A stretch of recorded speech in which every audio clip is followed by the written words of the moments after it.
Muy buenos días, amados hermanos y amigos presentes y también los que están a través de internet. Que las bendiciones de Cristo, el ángel del pacto, sean sobre todos ustedes y sobre mí también. Y en esta mañana Él derrame sus bendiciones sobre nosotros, nos abra su palabra y nuestro entendimiento para comprender su palabra y todo su programa correspondiente a este tiempo final. En el nombre eterno del Señor Jesucristo, amén y amén. Para esta ocasión leemos en 1 Corintios capítulo 10, verso 1 en adelante, donde nos dice San Pablo: porque no quiero, hermanos, que ignoréis que nuestros padres todos estuvieron bajo la nube y todos pasaron el mar, y todos en Moisés fueron bautizados en la nube y en el mar, y todos comieron el mismo alimento espiritual, y todos bebieron la misma bebida espiritual, porque bebían de la roca espiritual que los seguía, y la roca era Cristo. Pero de los más de ellos no se agradó Dios, por lo cual quedaron postrados en el desierto. Mas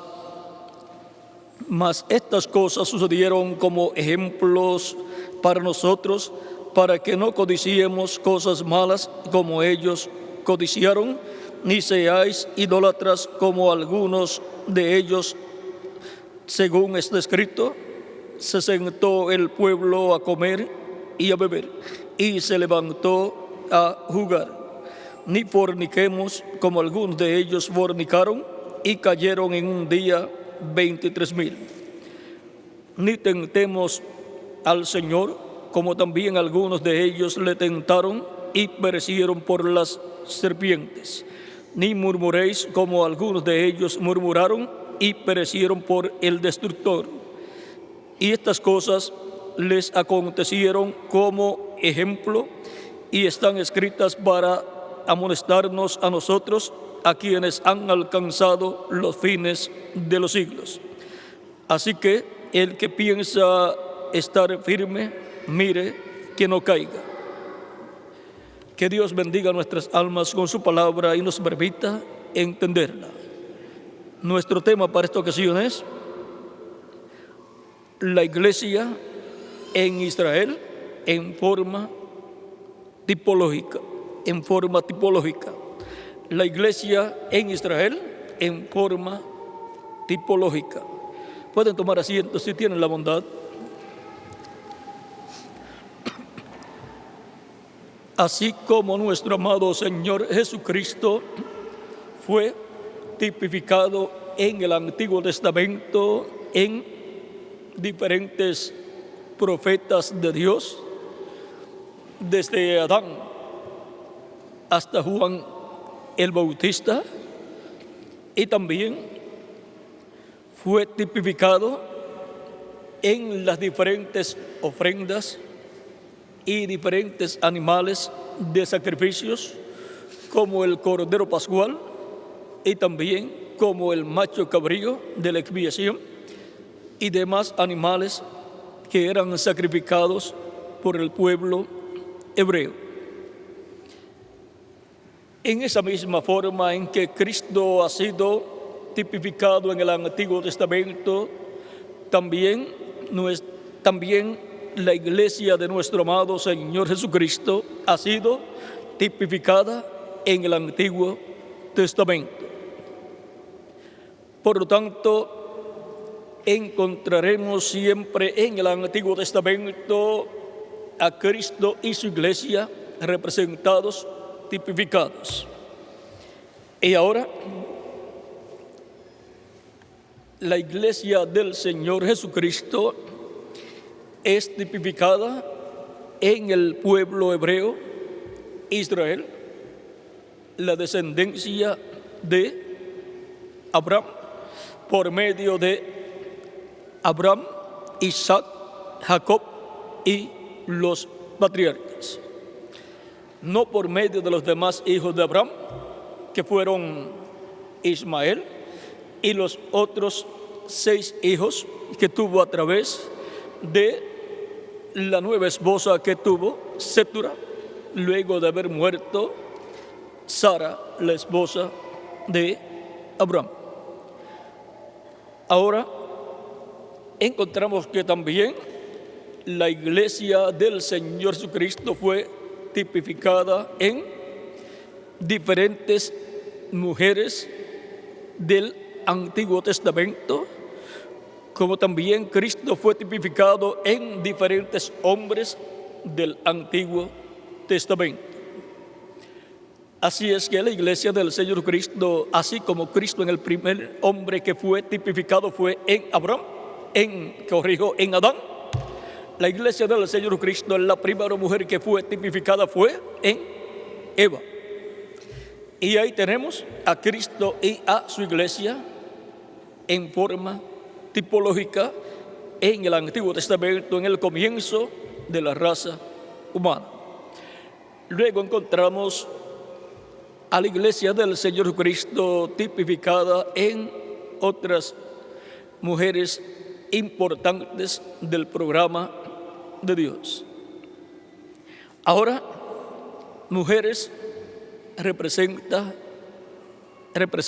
iglesias en el Antiguo Testamento, las cuales luego en el Nuevo Testamento, vean ustedes, vienen a ser iglesias, como por ejemplo en Sara está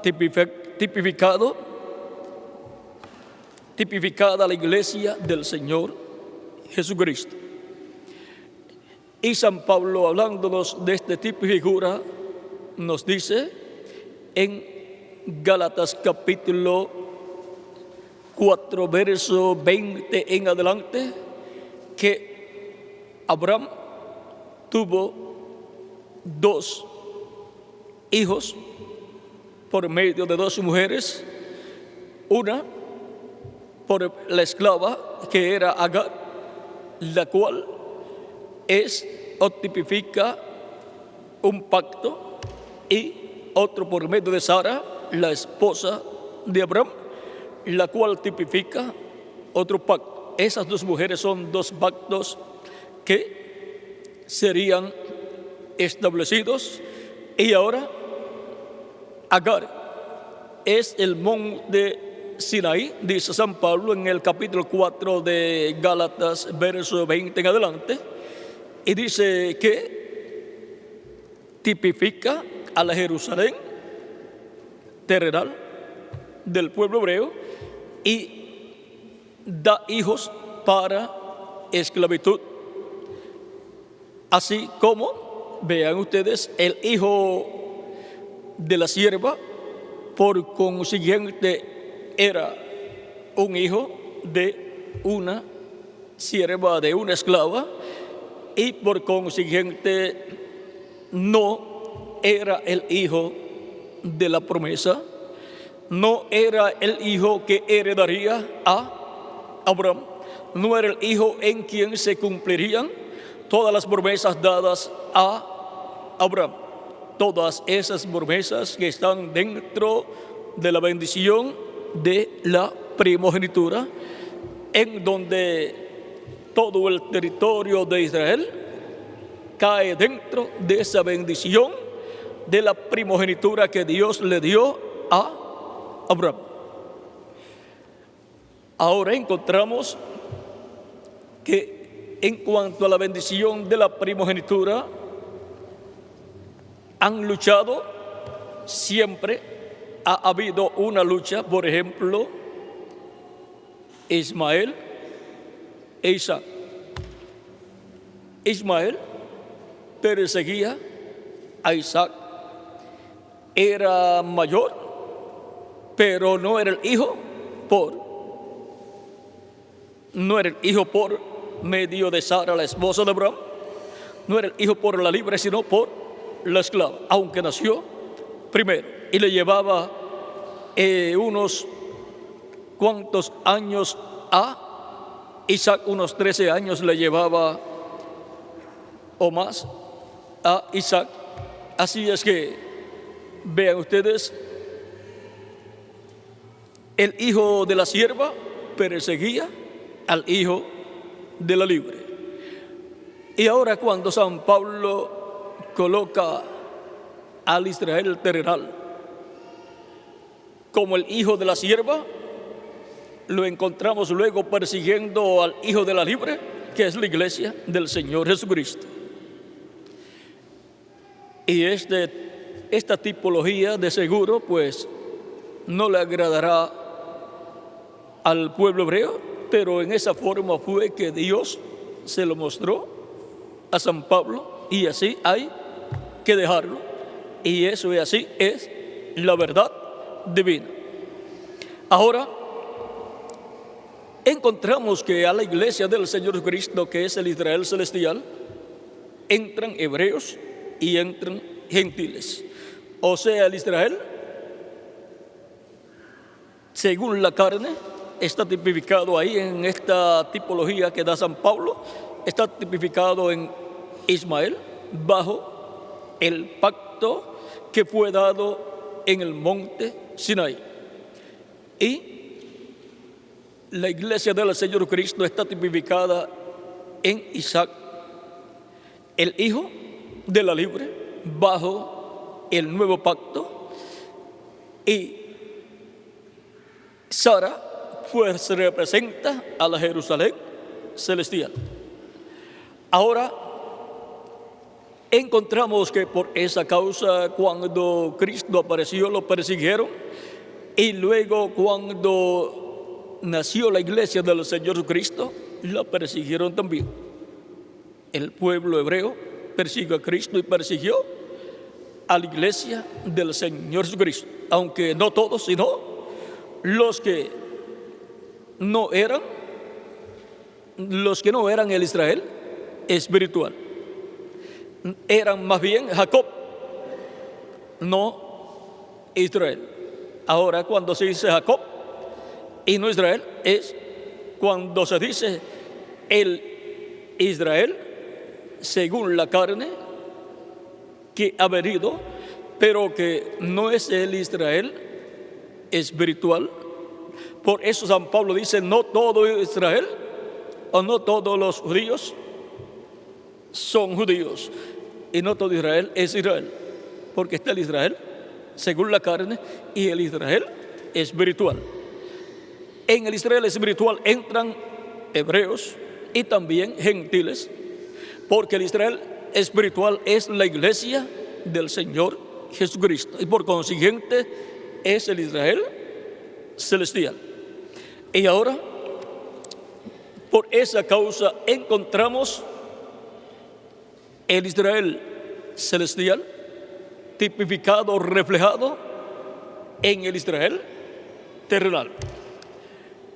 Encontramos que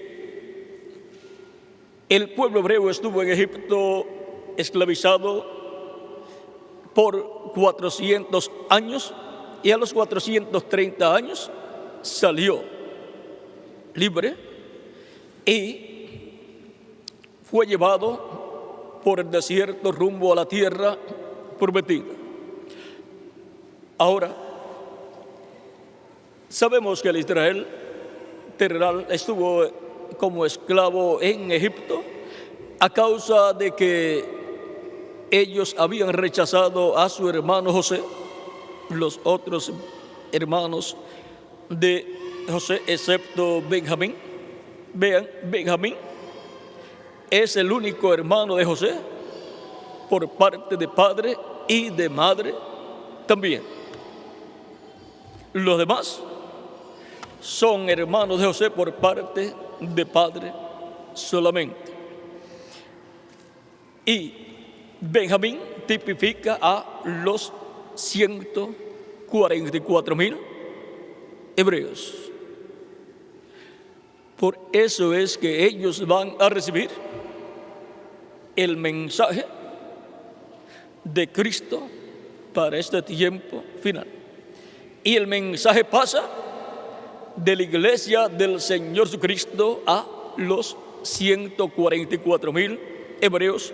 Y por eso en Apocalipsis capítulo 14, verso 1 en adelante, los encontramos sobre el monte de Sion con el Cordero y con el nombre de su Padre y el nombre del Cordero escrito en sus frentes, porque son llamados, juntados y sellados conforme a la promesa divina. Y para esa labor, Cristo en Espíritu Santo estará manifestándose por medio del ángel que viene con el sello del Dios vivo en Apocalipsis capítulo 7, a través del cual llamará y juntará 144,000 hebreos y los sellará en sus frentes. Capítulo 7 de Apocalipsis, verso 3 o verso 2 en adelante. Y serán llamados y juntados 144,000 hebreos, 12,000 de cada tribu. Habrá una lucha grande para ese llamado y recogimiento como lo hubo o como la hubo en Egipto.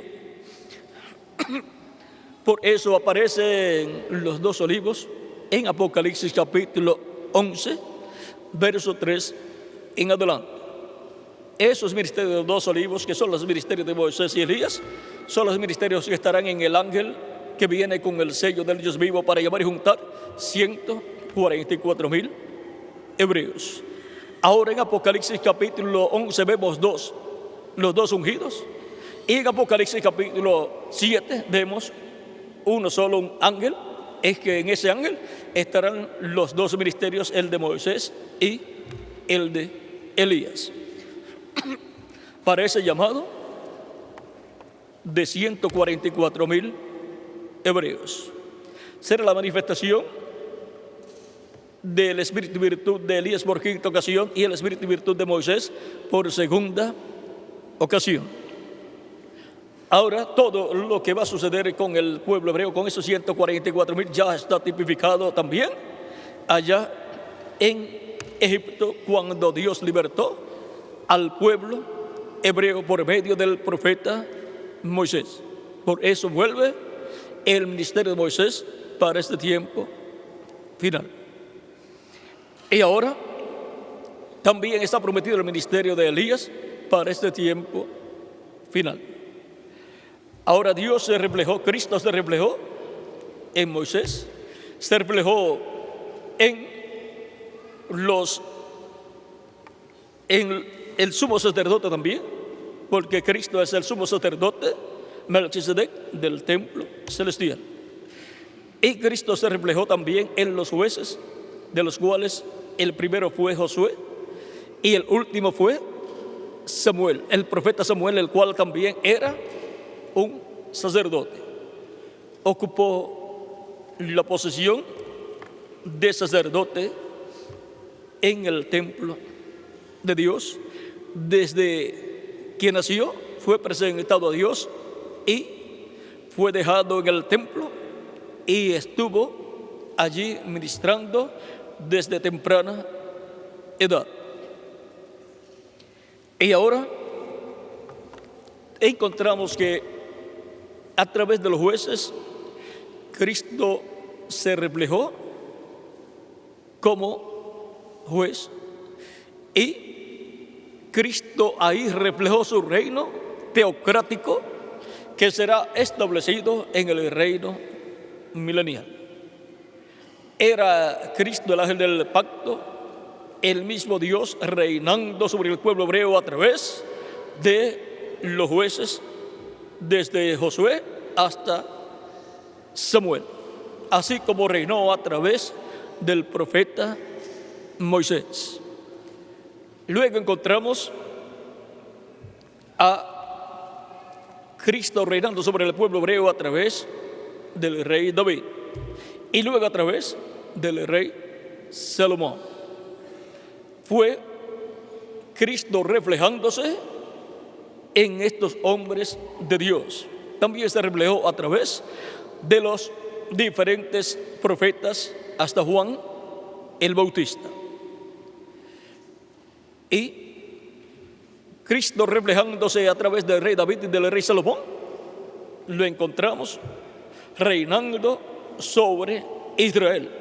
E Israel tipifica la iglesia del Señor Jesucristo.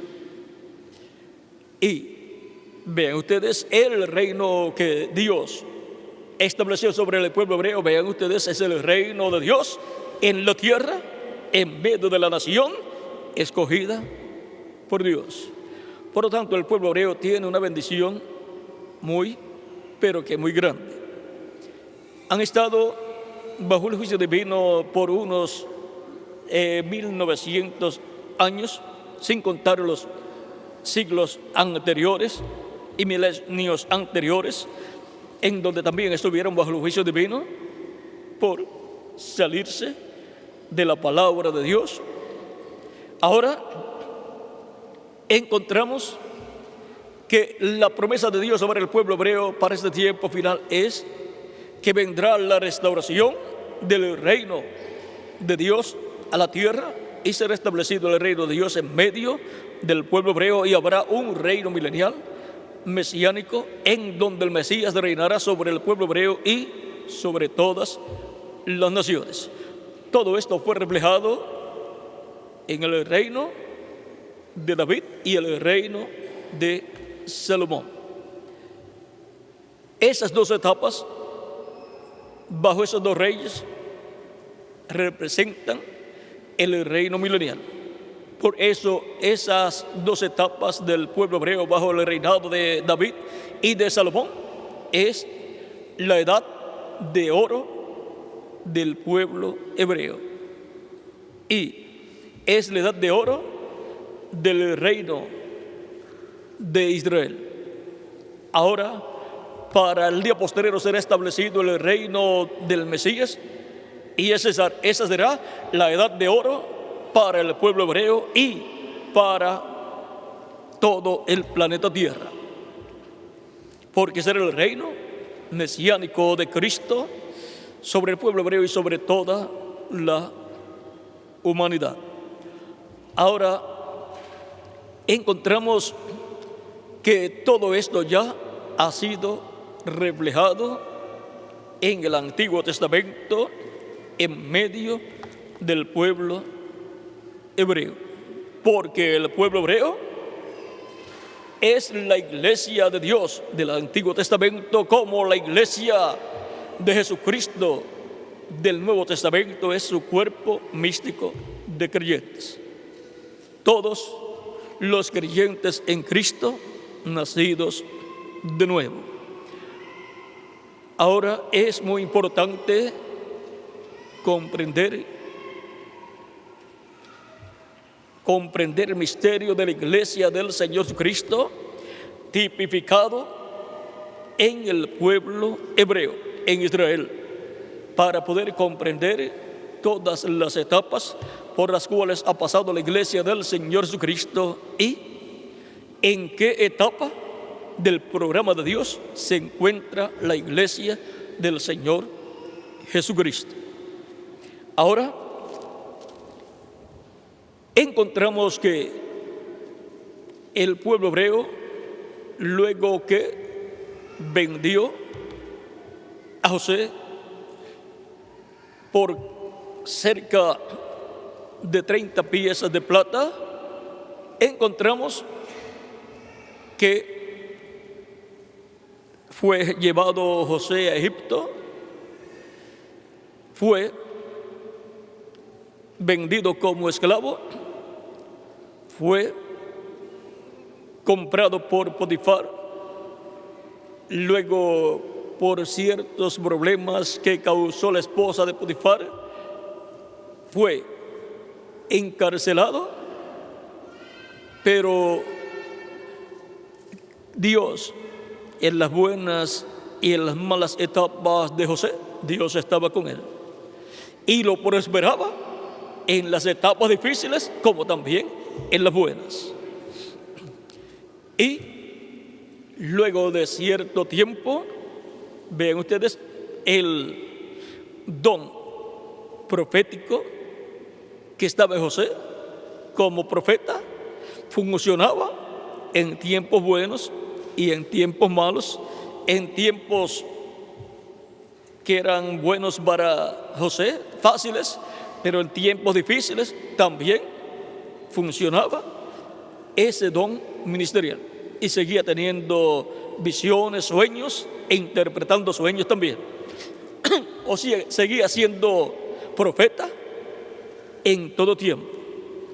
José, el hijo de Jacob, es el profeta en donde se reflejó Cristo en la forma más perfecta. Es el tipo más perfecto de Cristo. Y ahora llegó el tiempo en que Dios iba a bendecir grandemente a José, pero también iba a traer un juicio sobre la tierra, y le dio el sueño de lo que iba a suceder al faraón. Pero faraón, al no ser profeta, no entendía lo que significaba ese sueño, y sus sabios tampoco lo pudieron descifrar, porque era un sueño de Dios, un sueño profético. Y un sueño de Dios interpretado es una profecía, y por lo tanto es un así dice el Señor, para lo cual se requería un profeta, y allí estaba en la cárcel ese profeta. Era José, un joven de unos 30 años de edad. Nadie pudo interpretar el sueño, luego lo buscaron, porque las dos personas, o una de las dos personas a las cuales le había interpretado sus sueños en la cárcel, a uno le interpretó el sueño en donde le dio a conocer que iba a morir, y al otro le interpretó el sueño donde le dio a conocer que iba a vivir e iba a ser restaurado en su labor, su oficio con el rey, y le iba a dar la copa de nuevo al rey. El panadero moriría. Ahora el panadero sería hallado culpable y el copero sería hallado inocente.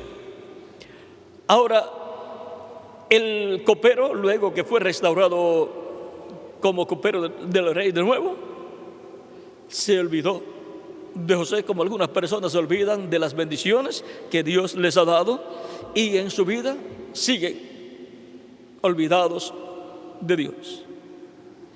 Ahora llegó el tiempo en que se requería un profeta en la escena, y el único que sabía de entre los que estaban con el faraón, que sabía que había un profeta en la tierra que podía interpretar los sueños, era el copero. Y entonces dio a conocer que él había tenido un sueño cuando estuvo en la cárcel, y que el panadero también había tenido un sueño cuando estaban en la cárcel, y el sueño del panadero era que iba a morir, y el sueño del copero era que iba a ser restaurado para darle de nuevo la copa al rey. Y le dijo que ese profeta, ese hombre joven que sabía interpretar sueños, estaba en la cárcel.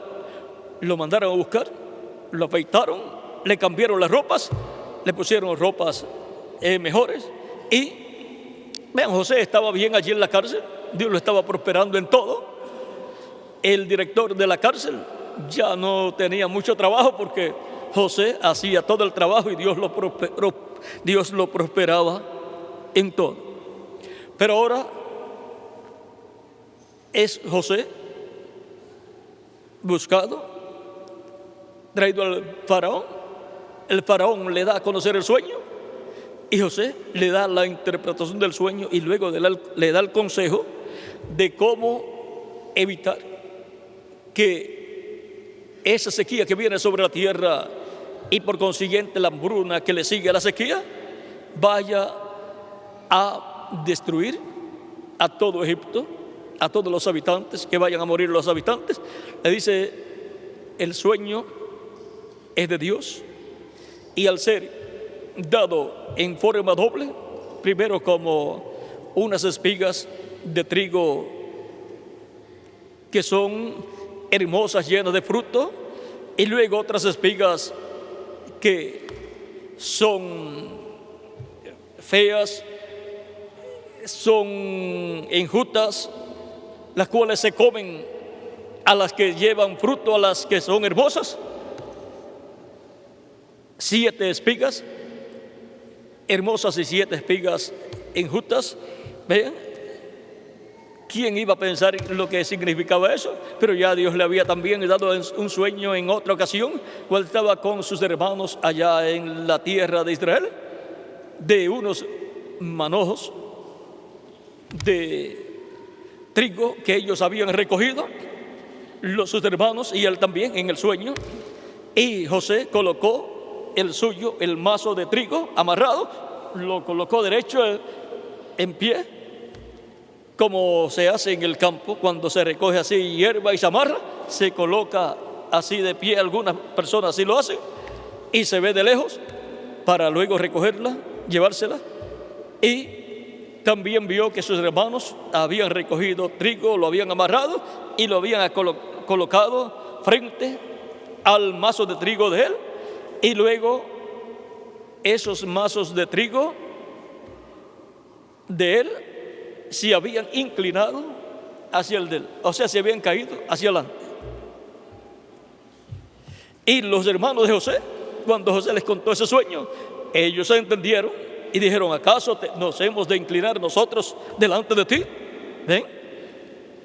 Y también tuvo el sueño de 11 estrellas, la luna y el sol, inclinándose delante de él. Todo eso Dios mostrándole a José y también a Jacob y a los hermanos de José lo que iba a suceder más adelante. Cuando José lo habló, ya eso fue palabra de Dios hablada. Tenía que cumplirse. Todo eso estaba en la mente de Dios, y la mente de Dios transmitió esos pensamientos divinos a José, y José los habló. Ahora nadie sabía cómo se iba a cumplir todo eso, pero Dios tiene la forma para cumplir todo su programa. Él no lo abre todo desde el principio para que no sea interrumpido, sino que va dando poco a poco, poniéndolo en tipos y figuras, y ahí está concentrado en cada tipo y figura todo el programa de Dios. Y a medida que da más tipos y figuras y da más profecías, está Él dando más luz acerca de lo que ya Él tiene en su mente llevar a cabo. Ahora encontramos que luego que vendieron a José y ya está en Egipto, y le interpreta el sueño a Faraón, porque vean, luego del Faraón decirle esa parte del sueño, luego le dice: y también tuve este sueño: 7 vacas hermosas que salían de los ríos, y 7 vacas flacas y feas que salían de los ríos también. Y las 7 vacas flacas se comieron a las 7 vacas gruesas. Ahora vean cómo en estos sueños, en tipos y figuras, Dios muestra las cosas que Él va a hacer. No le hablaba abiertamente al Faraón, porque el Faraón no era profeta, y para colmo era antiguo. Ahora recuerden que Egipto es Misraim, y es Rahab también, y es el dragón también. Y Egipto, siendo Misraim, desciende de Misraim, el hijo segundo de Can. Así es que para que ya vean algo ahí muy importante. Ahora recuerden también que el Faraón en su corona tenía ¿qué? Una serpiente. Y eso lo vamos a ver si tenemos el tiempo un poquito más adelante. Ahora, este faraón, para José era un faraón bueno, y vean ustedes, encontró el hombre indicado para darle a conocer el misterio del sueño. Pues ellos sabían que Dios, el creador de los cielos y de la tierra, le habla al ser humano o por sueños o por visiones, por profetas y así por el estilo. Ahora encontramos que nadie podía descubrir el misterio de esos dos sueños, y aparentemente se ven dos sueños diferentes uno del otro, pero significan lo mismo. Es el mismo sueño siendo confirmado con otros símbolos. Y ahora José recibió la revelación de esos dos sueños y le dice: ambos sueños significan lo mismo, son el mismo sueño con diferentes simbolismos. Ambos sueños son el mismo. Las 7 espigas gruesas y hermosas con mucho fruto son 7 años de abundancia que vienen sobre la tierra. Y las 7 espigas enjutas, todas feas, son 7 años de hambruna que vienen sobre la tierra. A tal grado que no se dejará ver la abundancia que hubo primero luego en el tiempo de hambruna. No se dejará ver, comprender, o no se notará que hubo primero 7 años de abundancia. Y las 7 vacas gordas son también los 7 años de abundancia que vienen, y las 7 vacas flacas son los 7 años de escasez, de hambruna que viene sobre la tierra. Y ahora ya es revelado el misterio de lo que ha de venir sobre la tierra de Egipto y sus alrededores. Luego los magos y demás sabios podían decir: pero eso es fácil.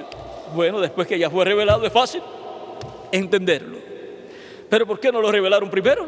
Porque no sabían. Se necesitaba el Espíritu de Dios para dar a conocer lo que el Espíritu de Dios había dado en sueños al faraón. El Espíritu de Dios tenía que darlo a José, revelar a José ese misterio. Porque el Espíritu Santo es el que revela las cosas que han de suceder. Y el Espíritu Santo es Cristo, el ángel del pacto, la columna de fuego, el ángel de Jehová, Cristo en su cuerpo angelical, para que tengamos el cuadro claro de quién es el Espíritu Santo. Y ahora encontramos que luego José da un buen consejo para Egipto. Si todavía existe Egipto, es porque José le dio un buen consejo al faraón. José le dice al faraón y a los consejeros del faraón: por cuanto todo esto ha de venir, y por cuanto fue dado esto en 2 sueños, eso significa que lo que está ahí mostrado en esos símbolos se apresura para ser cumplido. Ha de venir, está confirmado. O sea, el segundo sueño es la confirmación del primero. Eso está confirmado que ha de venir. Nadie lo podrá evitar. Ahora, cuando se sabe que viene un problema, lo cual es inevitable, entonces uno busca algo para que el problema no le afecte a uno tanto. Y ahora José les dice: Por lo tanto, lo conveniente en este caso es que ustedes y el faraón se consiga un hombre sabio y prudente y lo coloque sobre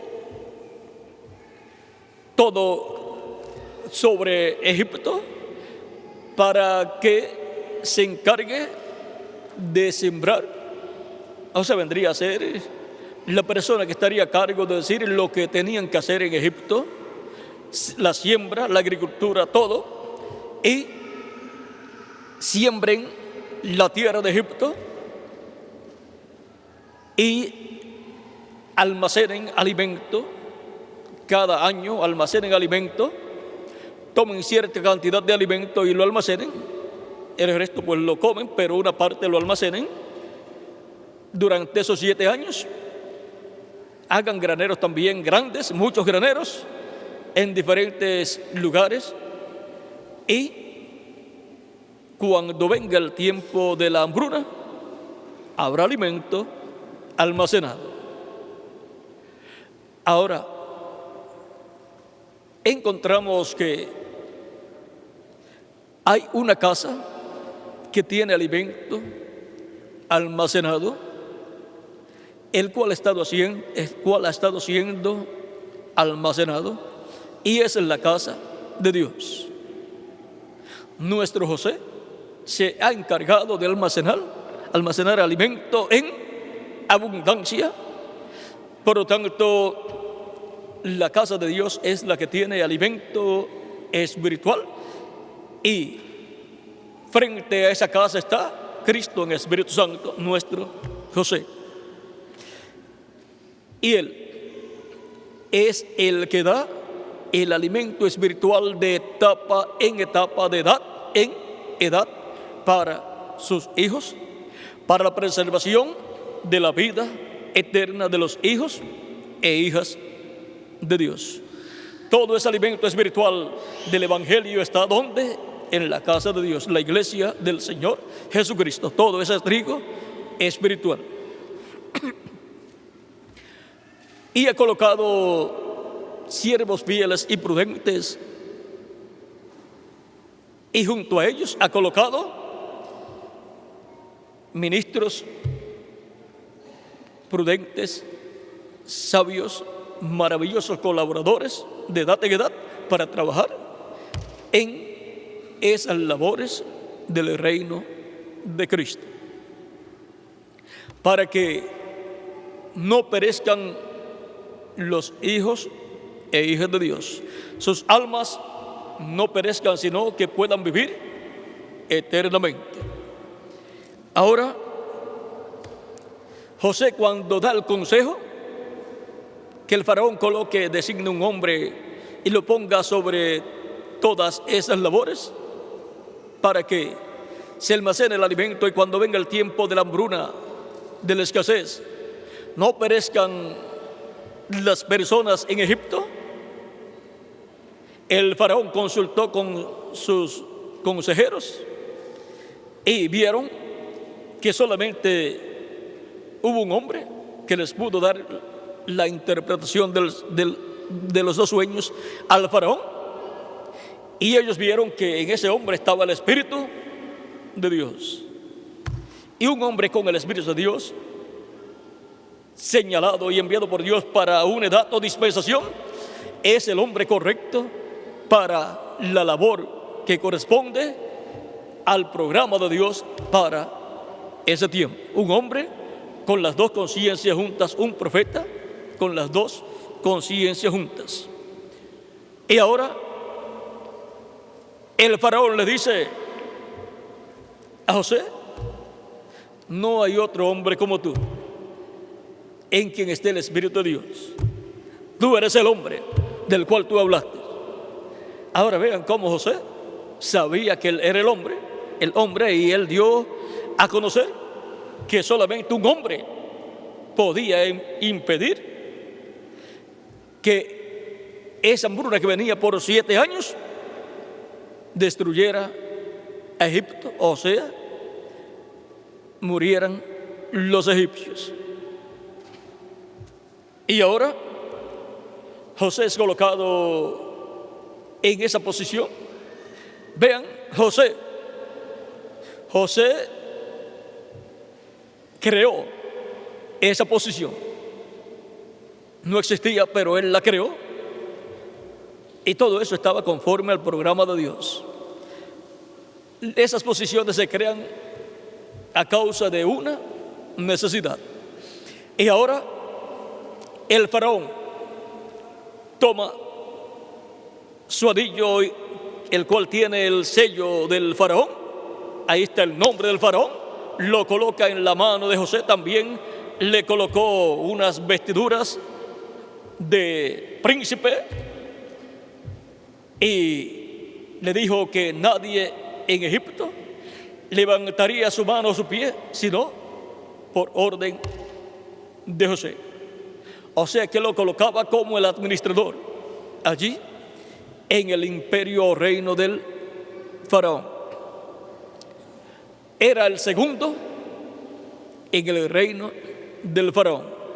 Vino a ser un príncipe, vean, de esclavo, y luego de ser un preso, vino a ser un príncipe en la corte del faraón. El segundo en ese reino de Egipto. Y fue colocado en el carro que el faraón asignó. En el segundo carro. El primer carro pertenece al faraón, al rey. Y el segundo carro, a José. Y ahora encontramos que aquí el faraón está representando a Dios y José está representando a Cristo. Cristo, cuando fue vendido por sus hermanos y fue crucificado, fue su alma en espíritu, en cuerpo angelical, fue su cuerpo teofánico angelical al infierno y predicó a las almas encarceladas allí. Como José estuvo en la cárcel y les habló, les predicó allí en la cárcel y les interpretó sueños también. Y ahora, miren ustedes allí, José en la cárcel vio la llave para salir de la cárcel. Allí, cuando le interpretó el sueño a aquellas personas, encontramos que estaba la llave para José salir de la cárcel.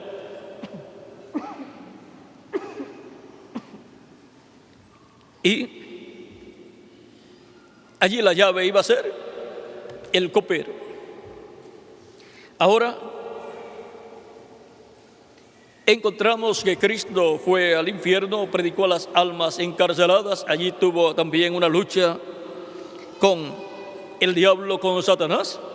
Y por eso Cristo luego puede salir del infierno, porque tomó las llaves del infierno y de la muerte, se las quitó al diablo y salió del infierno, pasó al paraíso. Y luego en el paraíso se encontró con los santos del Antiguo Testamento. Allí estaba también Abraham, Isaac, Jacob, los patriarcas. Allí estaban los profetas. Allí estaba Juan el Bautista también. Y luego salió, porque tiene las llaves del infierno y de la muerte, por lo tanto podía resucitar. Resucitó, y con él los santos del Antiguo Testamento, conforme a San Mateo capítulo 26 o 27, corrijo, capítulo 27,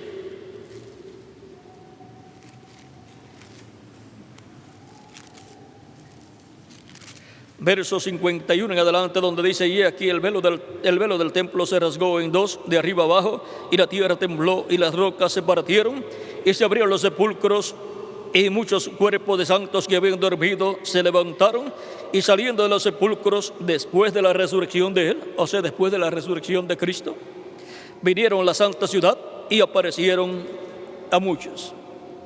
Y ahí tenemos a los santos del Antiguo Testamento resucitados cuando Cristo resucitó. Cristo los resucitó y ahora encontramos que estuvieron con Cristo, estuvieron en la tierra y luego de 40 días, estando Cristo entre sus discípulos, apareciéndoles en diferentes ocasiones, luego ascendió al cielo y Cristo se sentó en el trono de Dios en el cielo. Y luego dice Cristo en San Mateo 28, todo poder me es dado en el cielo y en la tierra. Así como le fue dado a José todo poder en Egipto. Encontramos a Cristo como el administrador de todos los bienes de Dios, sentado sobre el trono de Dios y haciendo intercesión por cada persona escrita en el cielo en el libro de la vida del Cordero. Ahora, así como es una realidad la iglesia del Señor Jesucristo aún antes de venir a existencia en la tierra, pues está reflejándose en el pueblo hebreo. Por lo tanto, todo lo que es un reflejo de algo real que ha de venir. Y ahora nuestros nombres están escritos en el cielo en el libro de la vida del Cordero. Hemos sido elegidos por Dios desde antes de la fundación del mundo.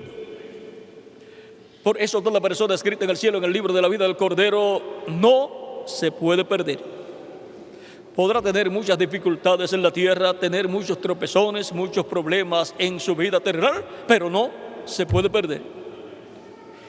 Y si no camina conforme a la voluntad de Dios, podrá tener muchos más problemas de los que normalmente tiene una persona. Porque eso es Dios corrigiendo a sus hijos. Porque Dios corrige a sus hijos. Y ahora, vean ustedes, esas correcciones que Dios hace, las encontramos reflejadas en el pueblo hebreo. Las correcciones que Dios les hace a sus hijos, que son llamados también castigos, ocurre también en la iglesia de Jesucristo como cuerpo místico de creyentes. Y eso fue reflejado en todos esos castigos o juicios que le vinieron al pueblo hebreo. Y aún está bajo juicio o castigo divino el pueblo hebreo. Ahora vean que todos esos juicios vinieron a causa de desobediencia a la palabra, lo cual significaba que requería un castigo sobre el pueblo y sobre las personas que habían participado de esa desobediencia. Todo está reflejado, vean ustedes, en el Israel terrenal. Todo lo que Dios tendría en el Nuevo Testamento. O sea, la iglesia del Señor Jesucristo con cada miembro de su iglesia. Israel es el tipo y figura. La iglesia de Jesucristo y cada miembro de la iglesia es la realidad. Y ahora encontramos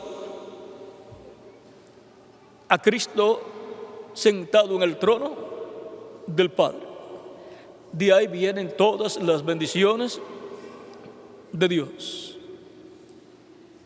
Encontramos que hay abundancia de parte de Dios para todos los hijos de Dios. Encontramos de edad en edad que ha habido abundancia de parte de Dios. Y ahora encontramos que luego del tiempo de abundancia viene el tiempo de sequía, escasez y hambruna. Así como cuando el profeta Elías, por palabra de Dios, ordenó que no lloviera sobre la tierra durante el tiempo que él quisiera. Él dijo: no habrá lluvia sobre la tierra ni aun un rocío, sino por mi palabra. Y ahora esto nos habla del juicio de Dios. Viene primero en lo espiritual y luego vendrá en lo literal durante la gran tribulación. Ahora encontramos que luego de pasado el tiempo de abundancia de los 7 años allá en Egipto, donde todo el mundo estaba muy contento y algunos quizás no pensaban que vendría un juicio porque tenían mucha abundancia, encontramos que en ese tiempo nació Manasés y Efraín a José. Luego, cuando comenzó el tiempo de la hambruna, los 7 años de las vacas flacas, esos términos pues lo entienden hasta los políticos, tiempo de las vacas gordas y de las vacas flacas. Y comenzó ese tiempo y pasado cierto tiempo se sintió el hambre ya también en la tierra de Canaán, la tierra de Israel, donde estaba Jacob.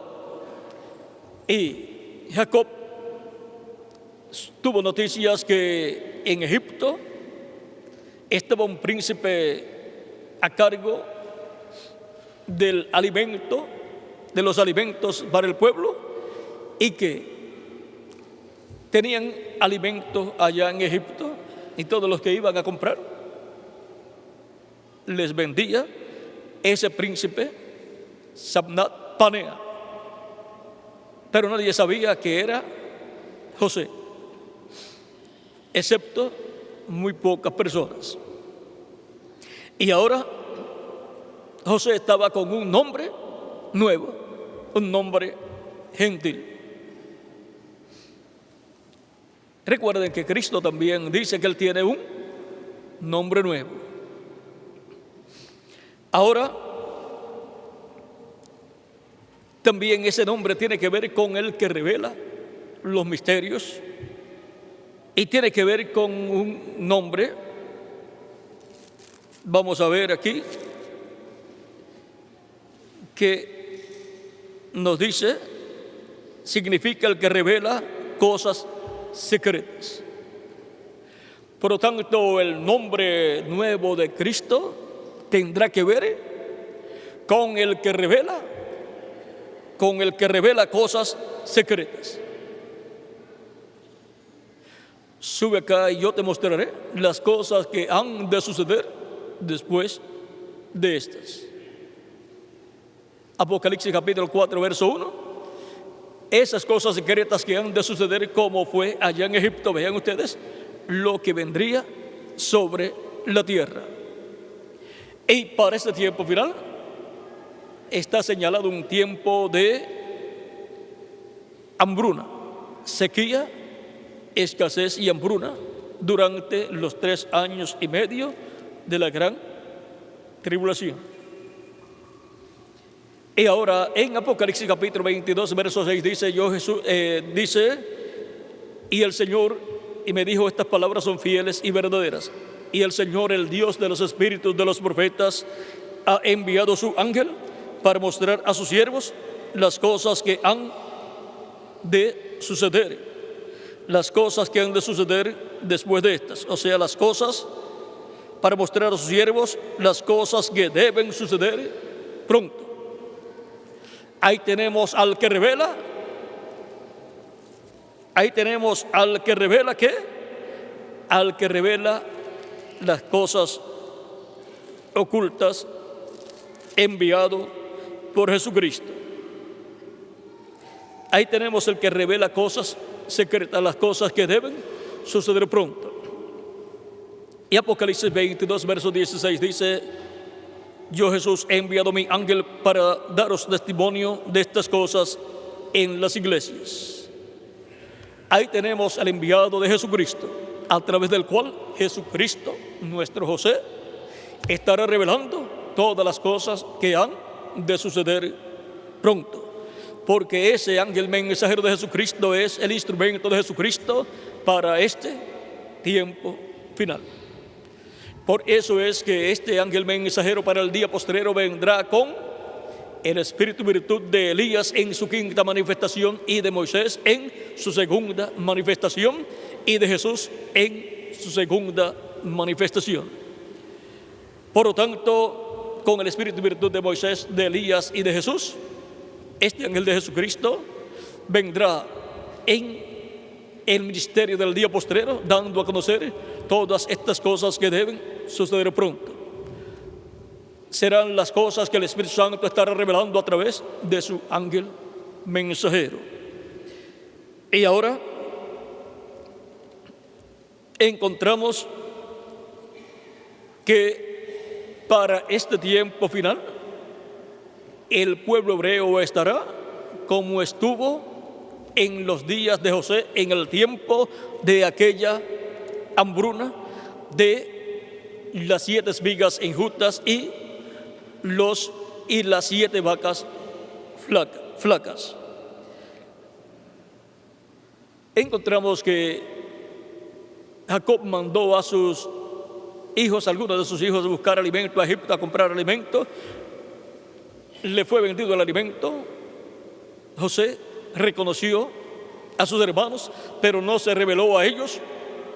Y luego volvieron a buscar alimento. Encontramos que él les preguntó también por el padre de ellos y supo que su padre estaba vivo.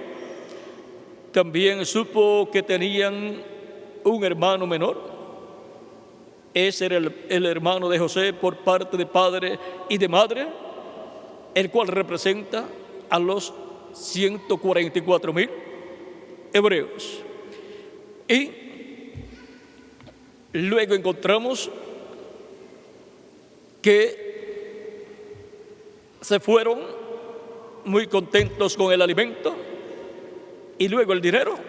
Cuando llegaron a la casa, encontraron que el dinero estaba también en los sacos de trigo. O sea que José no le había cobrado por el alimento. Pero ellos pensaban que era una equivocación, y cuando vinieron a comprar de nuevo alimento, trataron de devolver el dinero, pero todo había sido hecho de acuerdo a como José había ordenado. Luego encontramos que el Cristo les dijo que le vendería el alimento, pero que tenían que traer a su hermano menor. Y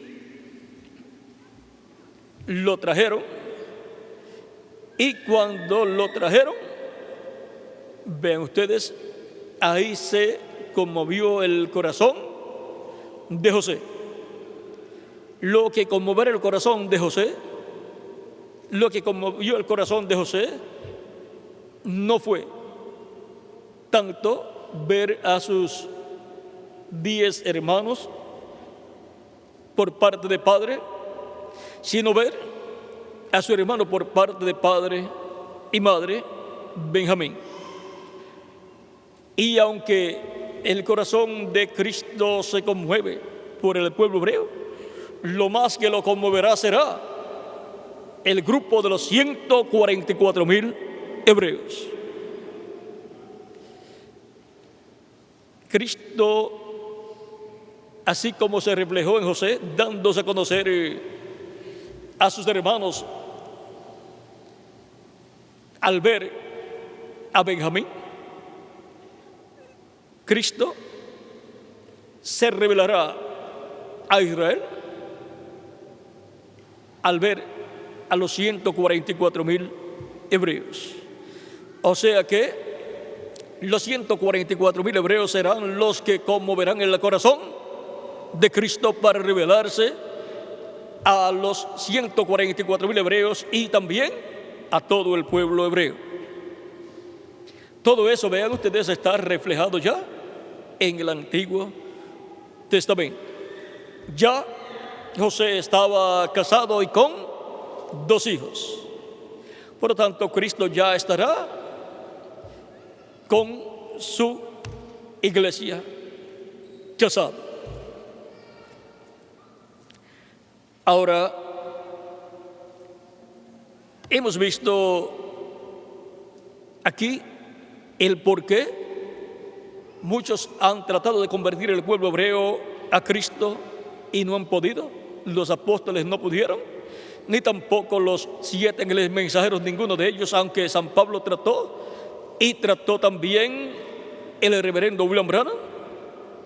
Aún el reverendo William Branham, cuando quiso ir a Israel para llevarles la palabra, el evangelio de la gracia, el Espíritu Santo le impidió ir y le dijo: todavía no es el tiempo, no es la hora, tiene que ser conforme a la Escritura.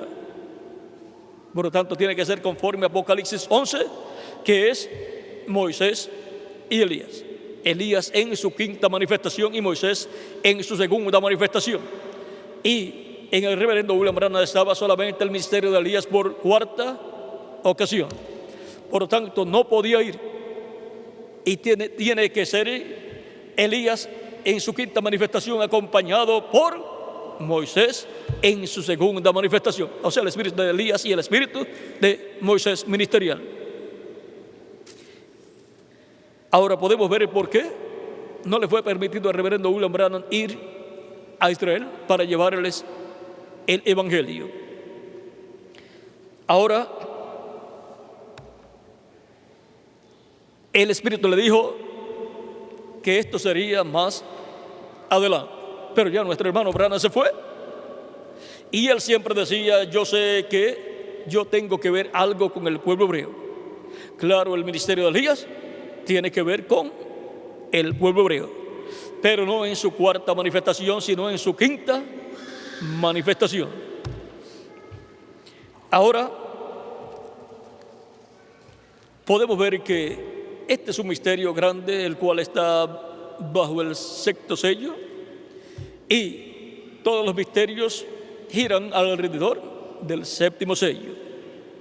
El misterio del 5º sello, del 6º sello y del 4º sello también giran alrededor del misterio del 7º sello. Por lo tanto, hay cosas que no pueden ser habladas claramente para que no se interrumpa el programa de Dios. Pero ya sabemos cómo será que Cristo se revelará al pueblo hebreo por medio de los 2 olivos, por medio de Elías en su 5ª manifestación y de Moisés en su 2ª manifestación. Y llamará y juntará 144,000 hebreos. Ahora, pasando a una etapa más adelante del pueblo hebreo, allá en Israel, encontramos que luego que se reveló a sus hermanos, luego mandó a buscar a toda su familia. José les dijo: yo soy José, vuestro hermano. Luego encontramos que Jacob, ya anciano, se puso muy contento. Tenía unos 130 años. Y a una persona de 130 años decirle que se van a mudar para otra nación, eso es muy difícil, porque ya a esa edad la persona pues no quiere viajar mucho. Pero cuando supo que José vivía y que lo mandaba a buscar, dijo: yo quiero ir. Y cuando vio los carros del faraón, dijo: la cosa es en serio. Recogieron todo, hicieron la mudanza, se fueron los carros del faraón hacia Egipto y allí vivieron. Cuando el faraón le preguntó: ¿cuántos años tienes?, le dijo Jacob: mis años son muchos, 130 años. Esos eran los años de Jacob.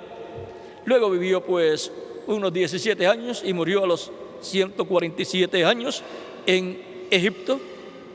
Pero cuando iba a morir, bendijo a José y a los hijos de José, y luego bendijo a sus otros hijos. Encontramos que la bendición de la primogenitura la echó sobre los hijos de José y sobre todo sobre Efraín. Y Efraín tipifica la iglesia del Señor Jesucristo. Ahora vean cómo encontramos a la iglesia del Señor Jesucristo tan tipificada en el Antiguo Testamento en medio del pueblo hebreo. Y aunque estaba entre los gentiles, vean ustedes, la iglesia del Señor Jesucristo ha estado entre los gentiles. Pero así como Efraín luego fue a vivir con los hebreos y viajó por el desierto con los hebreos, y llegó la tribu de Efraín a la tierra prometida, la iglesia del Señor Cristo irá a vivir a la tierra de Israel en medio del pueblo hebreo. Ahora, Manasés pues representa al pueblo hebreo. Ahora encontramos que luego de la vida de Jacob en Egipto, la cual pasó muy bien, y todos los hijos de Jacob también, pues el rey era amigo de José, conocía a José y lo apreciaba mucho. José fue el que salvó a Egipto de la destrucción de aquella hambruna durante esos 7 años de escasez. Ahora, luego que murió Jacob y más adelante murió José, ¿saben cuántos años tenía José cuando Jacob bendijo a José y a sus hermanos y a los demás hijos? 57 años. O sea que estaba en la edad de jubileo, estaba en la década del 50. Y la década del 50 es la década del jubileo, porque el año del jubileo es el año 50. Y ahora encontramos que Jacob termina sus días en la tierra y fue reunido con su pueblo, con Isaac, con Abraham y con toda esa familia de los antecesores de Jacob. Porque cada vez que muere un profeta es reunido con su pueblo. Por eso cada vez que moría una persona como Abraham, Isaac, Jacob y los diferentes hombres de Dios, nos dice la Escritura, murió y fue reunido con su pueblo. Y ahora continúa José en su labor hasta que terminan sus días en la tierra, y después viene un faraón que no conocía a José y vio que el pueblo hebreo era mucho, se había multiplicado, ellos vivían pues en Gosén y se había multiplicado a tal grado que estaban iguales o cerca o más en número que los egipcios, y el faraón y sus consejeros y militares, viendo que el pueblo hebreo era mucho, pensaron: si nosotros llegamos a tener una guerra con otra nación, los hebreos pueden unirse a la otra nación y nos derrotarían. Por lo tanto, acordaron la muerte de todo niño cuando iba naciendo. Si veían que era un niño, un varón, ordenaron que las parteras impidieran que ese niño naciera vivo. Y también habían convertido al pueblo hebreo en esclavos y los habían puesto a construir ladrillos y a construir grandes monumentos y una ciudad. Vean, construyendo una ciudad también, y quedaron esclavizados así a tal grado que el pueblo hebreo clamó a Dios. Estaban bajo opresión, como Dios le había dicho a Abraham que estaría. Aquí está en el Génesis capítulo 15 la condición en que estarían los descendientes de Abraham para el tiempo en que Dios los libertaría. Capítulo 15, verso 12 en adelante del Génesis dice: mas a la caída del sol sobrecogió el sueño a Abraham, y aquí que el temor de una grande oscuridad cayó sobre él. Entonces Jehová dijo a Abraham: ten por cierto que tu descendencia morará en tierra ajena y será esclava allí, y será oprimida 400 años. ¿Ve? Abraham todavía no había tenido a su hijo Isaac, por consiguiente no había venido Jacob, ni los patriarcas, ni los hijos de los patriarcas, y ya Dios le está hablando de una esclavitud en la cual estará la descendencia de Abraham en una tierra extraña, la cual sería Egipto. Pero eso sería por 400 años que estarían allí. Ahora el pueblo hebreo, por cuanto rechazó a Moisés cuando apareció, ya faltaban unos 10 años para cumplirse los 400 años, pero al rechazarlo, Moisés huyó a Madián y estuvo allá 40 años, y estuvo atrasada esa liberación por 30 años a causa de que el pueblo hebreo había rechazado a su libertador. Ahora el libertador, luego a los 80, tenía 40 años él cuando fue rechazado, luego a los 80 años ya es enviado de nuevo al pueblo hebreo y es recibido. Vean, ciclos de 40 años son los ciclos de la vida de Moisés. Y ahora sigue diciendo: más a la caída del sol, no, más también a la nación a la cual servirán, juzgaré yo. O sea, Dios los juzgaría y los condenaría.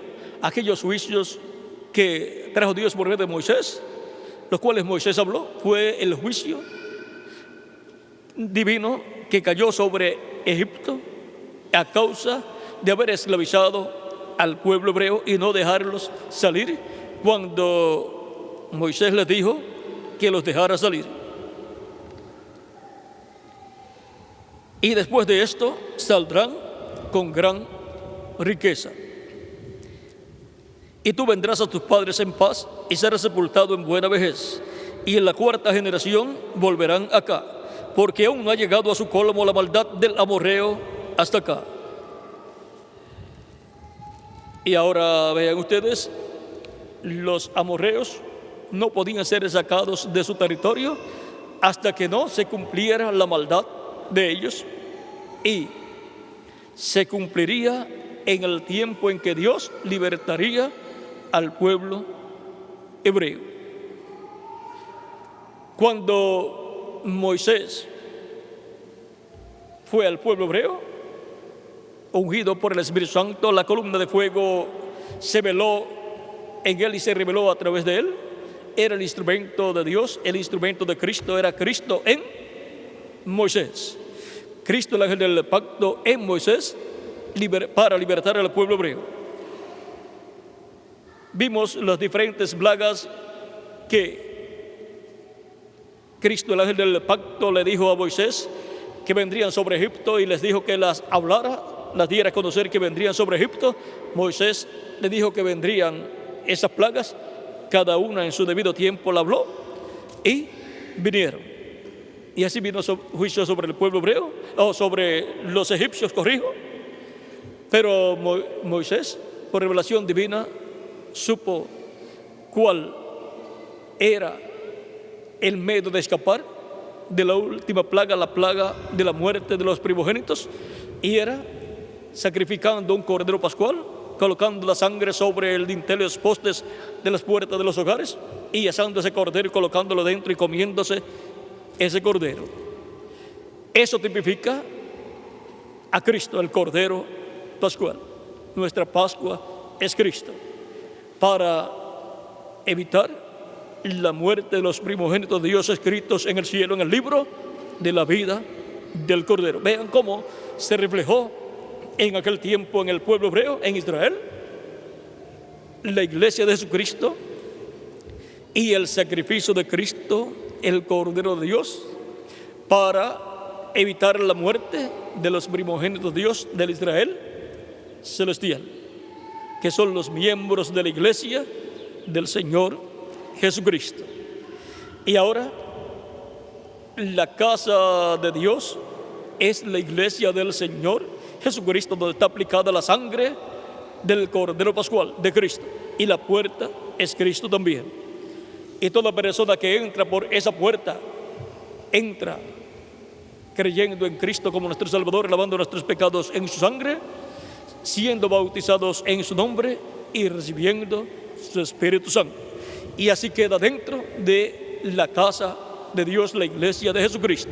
Queda dentro del cuerpo místico de Cristo, queda seguro con vida eterna. Ahí es preservada la vida eterna de la persona. Cualquier persona fuera de esa casa está fuera de la vida eterna. No tiene su vida preservada para vivir eternamente. Y como individuo, la persona tiene que tener aplicada en su alma la sangre de Cristo por medio del Espíritu Santo. Así como Dios le dio a Abraham un pacto y le dio la circuncisión como señal del pacto, y también por medio de Moisés Dios le dio al pueblo hebreo el pacto y por señal la circuncisión. Y ahora en el Nuevo Testamento Cristo al Israel celestial, su iglesia, le ha dado el nuevo pacto, el cual está establecido por Dios para el Israel espiritual celestial, y nos ha dado como señal el bautismo del Espíritu Santo. Esa es la circuncisión en nuestra alma. Por eso San Pablo decía: la circuncisión y la incircuncisión es nada. O sea, no vale nada en el Nuevo Testamento. Ser circuncidado o no ser circuncidado no tiene valor. ¿Qué es lo que tiene valor entonces en el Nuevo Testamento? San Pablo dice que es lo que tiene valor. Capítulo 5 de Gálatas, verso 6 dice: porque en Cristo Jesús ni la circuncisión vale algo, ni la incircuncisión, sino la fe que obra por el amor. Y luego en el capítulo 5, verso 16 de Gálatas también dice: porque en Cristo, capítulo 6, verso 15 de Gálatas dice: porque en Cristo Jesús ni la circuncisión vale nada, ni la incircuncisión, sino una nueva creación. La nueva creación es lo que tiene valor delante de Dios. Y esa nueva creación es producida en la persona al recibir a Cristo como nuestro Salvador, lavar nuestros pecados en su sangre, ser bautizados en su nombre y recibir su Espíritu Santo. Y eso es la circuncisión en el alma. Y eso es para la persona el nuevo nacimiento. El nuevo nacimiento, la nueva criatura es lo que tiene valor delante de Dios. Y ese es el sello de Dios. Es la señal del nuevo pacto, el Espíritu Santo en la persona. Si la persona no ha recibido el Espíritu Santo, pues no tiene la señal de que está dentro del nuevo pacto. No se encuentra dentro del nuevo pacto hasta que la persona no ha recibido el bautismo del Espíritu Santo y por consiguiente ha obtenido el nuevo nacimiento y ha obtenido el cuerpo angelical de la sexta dimensión, cuerpo teofánico. Y ahora, para el día postrero, en adición al cuerpo angelical, recibiremos el cuerpo físico eterno, inmortal, incorruptible y glorificado. Y entonces tendremos la señal en el cuerpo físico, en la carne, que será el cuerpo glorificado y eterno. Y por dentro tendremos la señal, que es el cuerpo teofánico, cuerpo angelical. Y así tendremos el Espíritu Santo dentro, manifestado, y lo tendremos en nuestro cuerpo físico manifestado también. Ahora, viendo la iglesia en Israel, porque para ver la iglesia en el Antiguo Testamento tenemos que verla en Israel, el pueblo hebreo. No podemos verla fuera del pueblo hebreo a la iglesia del Señor Jesucristo.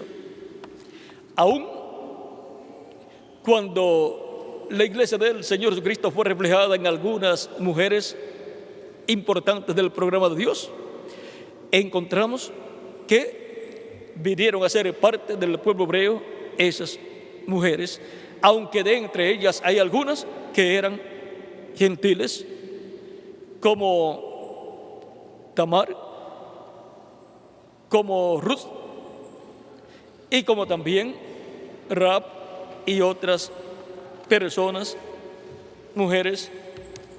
También hay mujeres hebreas que representaron a la iglesia del Señor Jesucristo,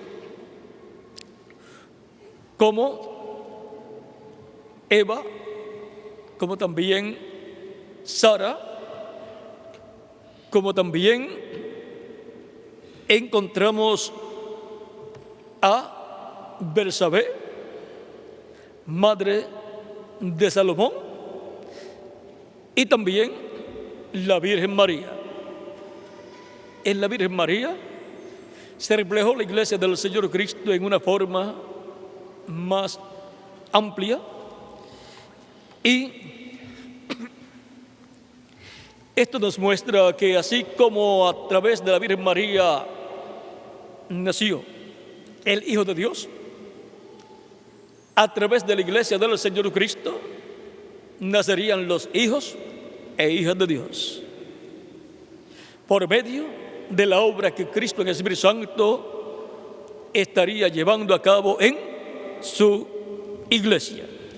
Es por medio de su iglesia que Jesucristo se reproduce en hijos e hijas de Dios. Y ahora encontramos que el pueblo hebreo,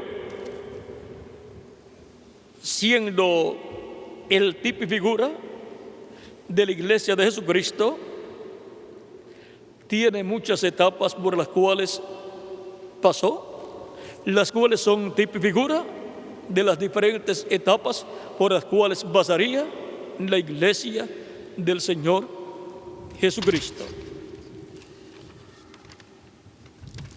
El pueblo hebreo, siendo libertado de Egipto, y por consiguiente también del faraón egipcio, el cual tenía en su corona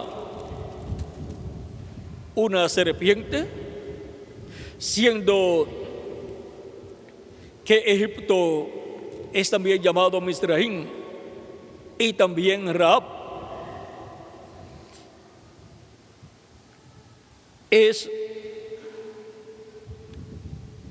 Rahab es dragón, así es que está representado Egipto en el dragón, como también Roma,